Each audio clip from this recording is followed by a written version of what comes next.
உங்கள் வீட்டில் சந்தோஷமே இல்லாமல் எப்போ பார்த்தாலும் டென்ஷன், மன அழுத்தம் மாதிரி ஃபீல் ஆகுதா? அப்படின்னா இந்த 8 விஷயங்களை இன்றைக்கே தொடங்கி பாருங்கள். நம்ம எல்லாருக்குமே வாழ்க்கையில் முன்னேற்றம், நல்ல வளர்ச்சி, பண வசதி, ஆரோக்கியம் எல்லாமே வேணும் தான். ஆனால் சில நேரம் நம்ம எவ்வளவு முயற்சி செஞ்சாலும் துக்கமும் பிரச்சனைகளும் விடாமல் வர்ற மாதிரி இருக்கும். இதுக்கு காரணம் சில சமயம் நம்ம வீட்டோட வாஸ்துவும் இருக்கலாம். வாஸ்து சாஸ்திரம் சொல்கிறது படி வீட்டில் இருக்கிற சில பொருட்களோட இடத்த சரியாக மாற்றினாலே நல்ல பலன் கிடைக்கும். வீட்டுக்குள்ளே நம்ம வாழ்க்கையிலையும் நல்ல பாசிட்டிவ் எனர்ஜி வரணும்னா வாஸ்து ரொம்ப முக்கியம்.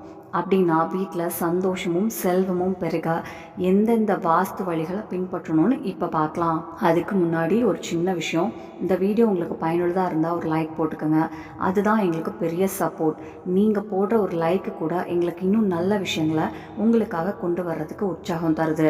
இந்த வீடியோ உங்களுக்கு கொஞ்சமாவது நல்லா இருந்தால் ஒரு லைக் போடுங்க. அதுதான் எங்களுக்கு பெரிய சப்போர்ட். உங்கள் ஒரு சின்ன லைக் தான் எங்களோட பெரிய பலம். இந்த மாதிரி வீடியோக்கள் தொடர்ந்து வரணும்னா லைக் பண்ணி எங்களை ஊக்குவிங்க. லைக் போடுறது உங்களுக்கு ஒரு வினாடி தான், ஆனால் எங்களுக்கு அது பெரிய மோட்டிவேஷன்.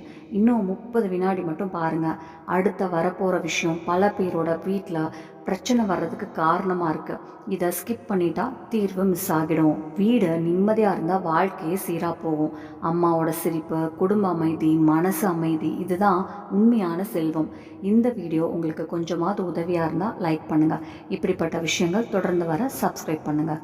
நம்பர் 1, குருவாரமான வியாழக்கிழமைகளில் வீட்டில் யாராவது மஞ்சள் கலரில் ஏதாவது உடை போட ஆரம்பிங்க.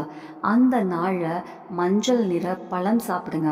பச்சை கலர் பொருட்கள்லேருந்து கொஞ்சம் தூரமாக இருங்க. அதே மாதிரி புதன் வாரமான புதன்கிழமைகளில் பச்சை கலர் பொருட்கள் சாப்பிடணும். மஞ்சள் கலர் பொருட்கள்லேருந்து விலகணும். இப்படி செஞ்சால் வீட்டில் அமைதி, சந்தோஷம், செல்வம் எல்லாம் அதிகரிக்கும். தேவையில்லாத கவலைகள் தானாக விலகும். நம்பர் 2, வாஸ்துப்படி காலையில் எழுந்த உடனே முதல்ல செய்ய வேண்டியது வீட்டோட மெயின் கேட்டு சுத்தம் பண்ணுறது. அதை சுத்தமாக வச்சு சின்னதாக அலங்கரிச்சா லக்ஷ்மி தேவி அருள் எப்பவும் வீட்டில் நிலச்சிருக்கும். அதோடு சேர்த்து பாசிட்டிவ் எனர்ஜியும் வீட்டுக்குள்ளே நுழையும். நம்பர் 3, வாஸ்து கணக்கில் வீட்டோட மெயின் கேட்டு தான் எனர்ஜி உள்ளே வர முக்கிய இடம். அதனால் பாசிட்டிவ் எனர்ஜி வரணுன்னா மெயின் கேட்டுக்கு முன்னாடி மாவிலையோ இல்லைன்னா கலர்லேயோ சின்னதாக கோலம் போடுங்க. இதால் லக்ஷ்மி தேவி வீட்டுக்குள்ளே வருவாங்கன்னு நம்பிக்கை இருக்கு. காலை கோலம் போட முடியலன்னா மெயின் கேட்டில் குங்குமமோ சிந்தூரத்தாலேயோ ஓம் சுபம் லாபம் எழுதுங்க. இப்படி செஞ்சால் நோயும் நெகட்டிவ் எனர்ஜியும் வீட்டுக்குள்ளே வராது. பல பேருக்கு இதெல்லாம் பெரிய விஷயமா தெரியாது. ஆனால் வீட்டோட வாசல், விளக்கு, சுத்தம் இதெல்லாம் சரியா இல்லைன்னா மெதுவாக ஒரு விதமான கனமான உணர்வு உருவாகும். ஆரம்பத்தில் அது சின்ன சின்ன மனசு குழப்பமாக காரணமே இல்லாத டென்ஷனாக தான் தோணும். அதுக்கப்புறம் வீட்டுக்குள்ளே பேசுறது கூட குறைய ஆரம்பிக்கும். இதனால தான் முன்னோர்கள் வாசல் தான் முதல் கோயில்னு சொன்னாங்க. நல்ல சக்தி உள்ள வரணும்னா வாசல் தடை இல்லாமல் சுத்தமாக இருக்கணும்.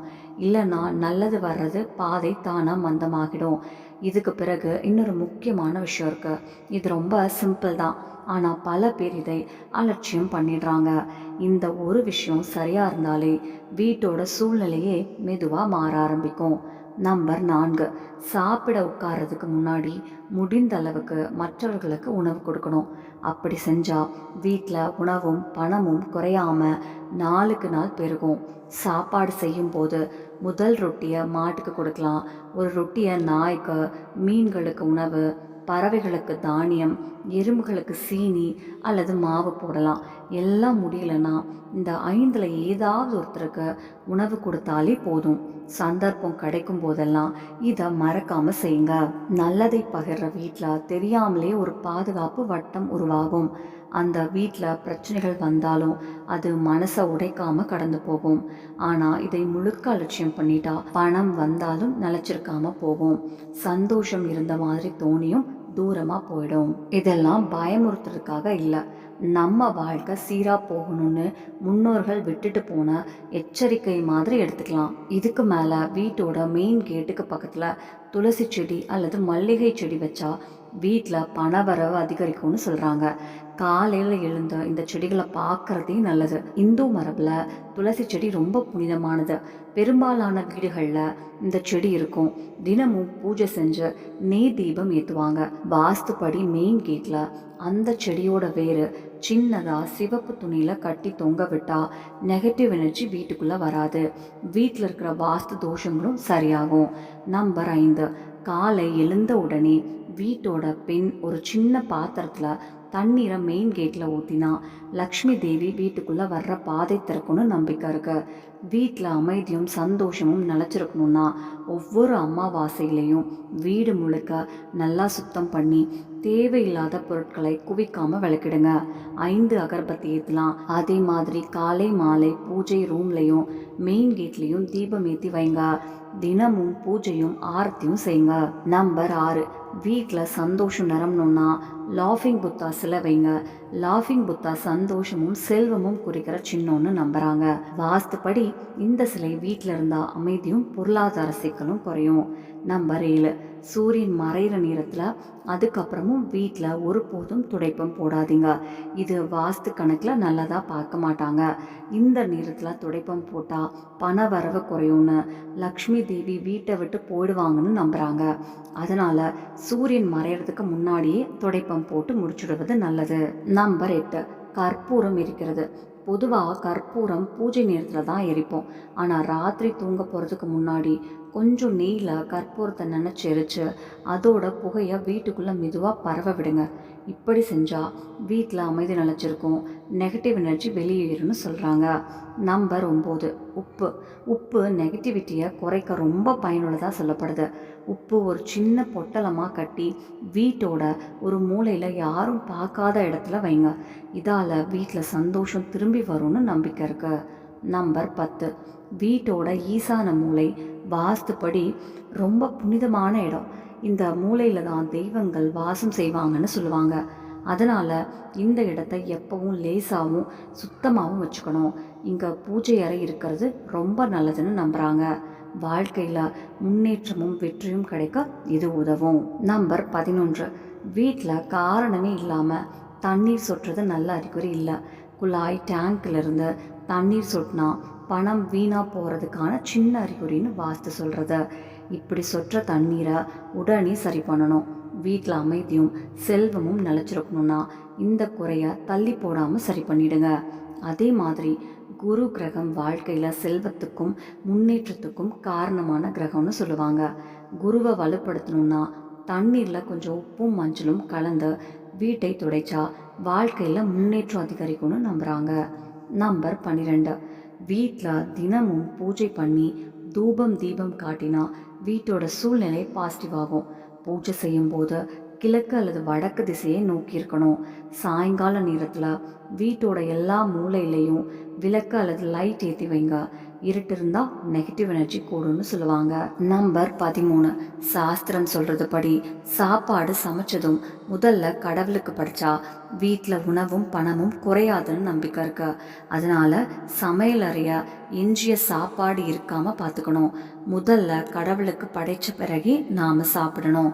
நம்பர் 14, தானம் தர்மம் ரொம்ப முக்கியம்.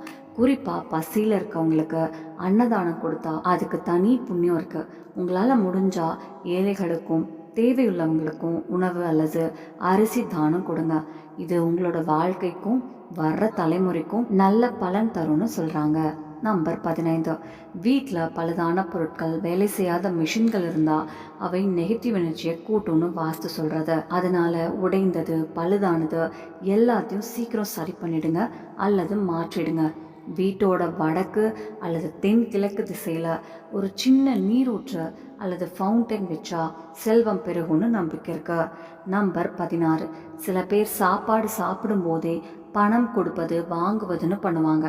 இந்த பழக்கம் நல்லதாக பார்க்க மாட்டாங்க. பணம் கொடுக்க வாங்குறது எப்பவும் முழு கவனத்தோட செய்யணும். பணம் கொடுக்க வாங்குறது எப்பவும் முழு கவனத்தோட செய்யணும். 5 விரல்களோட சேர்த்து பணம் கொடுத்தா பண வரவு நல்லா இருக்கும்னு நம்புகிறாங்க. நம்பர் 17, காலை எழுந்த உடனே முதல்ல நம்ம கைகளையே ஒரு முறை பார்த்துக்கணும். கைகளால் தான் நம்ம வேலை செய்கிறோம், முயற்சி செய்கிறோம். அதனால் கைகளை பார்த்தா பாசிட்டிவ் எனர்ஜி வரும்னு சாஸ்திரம் சொல்கிறது. நம்பர் 18, காலை நேரத்தில் பறவைகள் குரல் கேட்கறது ரொம்ப நல்ல அறிகுறி. அந்த பறவையையும் பார்த்துட்டா அதை விட நல்லது வேறு எதுவும் இல்லை. அது அந்த நாள் நல்ல நாளாக இருக்கும், வெற்றி கிடைக்கும்னு அர்த்தம். நம்பர் 19, காலையில் எழுந்ததும் அம்மாவை பார்த்து வணங்குறது ரொம்ப பெரிய ஆசீர்வாதம். அம்மாவோட ஆசீர்வாதம் இருந்தால் எந்த வேலையும் வெற்றி அடையும். அதே மாதிரி காலையில் கோயில் மணி சத்தம் கேட்டால் அந்த நாள் முழுக்க நல்லது நடக்கும்னு நம்புகிறாங்க. நம்பர் 20, வீட்டில் தொடர்ந்து சண்டை மனக்கசப்பு இருந்தால் அதை குறைக்க சிலர் வெள்ளை சந்தன மரத்தால் செய்யப்பட்ட விநாயகர் சிலையை வீட்டில் வச்சுக்கிறாங்க. இதால் குடும்பத்துக்குள்ள நம்பிக்கையும் அமைதியும் அதிகரிக்கும்னு சொல்கிறாங்க. அது கிடைக்கலன்னா கடம்ப மரத்தோட ஒரு சின்ன கிளையை வச்சுக்கலாம். கூடவே செவ்வாய்க்கிழமைகளில் ஹனுமான் கோயிலுக்கு போய் பஞ்சமுகம் தீபம் ஏற்றி அங்கிருந்து வந்து பிறகு வீட்டில் ஹனுமான் முன்னாடி 8 விதமான வாசனை பொருட்கள் கலந்த பூஜை தூபம் எரித்து அதன் மனத்தை வீட்டுக்குள்ளே பரவ விடுங்க. இப்படி செஞ்சால் நெகட்டிவ் எனர்ஜி குறைந்த பாசிட்டிவ் எனர்ஜி அதிகரிக்கும்னு நம்புகிறாங்க. இந்த தகவல்கள் எல்லாம் பொதுவான நம்பிக்கைகளையும் சாஸ்திர குறிப்புகளையும் அடிப்படையாக வைத்து சொல்லப்படுது. இதை உங்கள் நம்பிக்கைக்கும் வசதிக்கும் ஏற்ற மாதிரி பின்பற்றிக்கலாம். இந்த வீடியோ தகவலுக்காக மட்டுமே, எந்த கட்டாயமான உறுதியும் இல்லை. வீடியோ உங்களுக்கு எப்படி இருந்துச்சுன்னு கமெண்ட் பண்ணி சொல்லுங்கள். நல்லா இருந்தால் கமெண்ட் பாக்ஸில் ஜெய் மா லக்ஷ்மின்னு எழுதுங்க. லக்ஷ்மி தேவி அருள் எப்பவும் உங்கள் மேலே இருக்கட்டும். வீடியோவை கடைசி வரை பார்த்ததுக்கு நன்றி. நம்ம சேனல்ல பிடிச்சிருச்சுன்னா லைக் பண்ணுங்க, ஷேர் பண்ணுங்க, சப்ஸ்கிரைப் பண்ணுங்க. நன்றி.